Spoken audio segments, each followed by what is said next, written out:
Yes, oo. Yung viral na pit bean, is that true? Yung No. Pit bean. Maghanap ka ng video na nagsalita ako ng ganyan, puro edited lang yan, wala at ganyang tanong. So, Viral siya ngayon, pinaniwalaan yun na. Wala. How you define pit bean? Wala. Sinagot mo? Aso. Yung aso mo. Walang ganyang tanong. Ipakita mo sa akin yung video na ganyan yung tanong. May footage, pero naghahanap natin yung ibang matalino. Walang makita. Kasi edited yan at saka siningit na lang yung picture ko, pero yung ang gusto ko makita doon, yung video talaga na sinabi sa akin na yun ang tanong. Walang ganyan tanong. Ano may linawin ngayon, Idol? Kasi kalat na kalat sa social media. Walang ganyang tanong na nag-interview sa akin any social media or sa news man yan na tinanong ako ng ganyan. Kasi kung mayroon, papakita sa akin, magbibigay ako ng reward.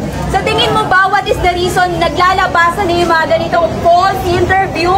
Ganun talaga pag maganda ka. Alam mo naman, kung hindi ka maganda, hindi ka naman pag-uusapan ng mga yan. Basta, kalma lang tayo, kalma. Bibi, kalma.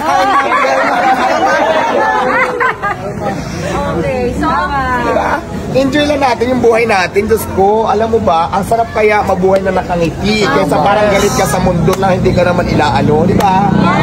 question, speaking, sabi mo, about your business, ang daming nag-open ngayon na branches. Manginginig na naman ang mga kaaway mo. Ano yung mga branches? Mag-open ang branches natin sa Pampanga, San Fernando, Ibsa, Caloocan, Calamba, Quezon, 10 branches ang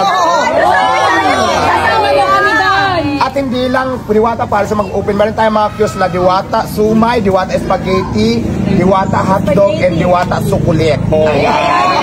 Yun naman ay magbubukas din tayo doon natin ilalagay sa yung mga kiosk yun. So, abangan nyo yan. Yung mga kiosk, paintindi po natin. Ayun, nandun kanina, ayan, diba? Parang sa paaralan ba yan? Ayan, diba? Para alam ng mga viewers natin what is kiosk. Ang galing nito mag-interview. Masaya politics, kaya alam, hindi pa po pwede. masyadong Magkano pa? magaganda po ba? Ayan. Maraming kumakain sa'yo, diba? It shows that Maraming salamat talaga sa kabila ng ang dami-dami naninira sa business natin, pero nandiyan pa rin talaga ang mga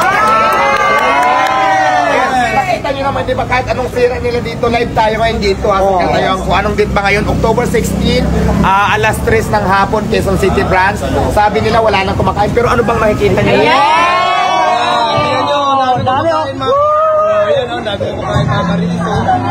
Ano sinasabi nyo na wala nang kumakain?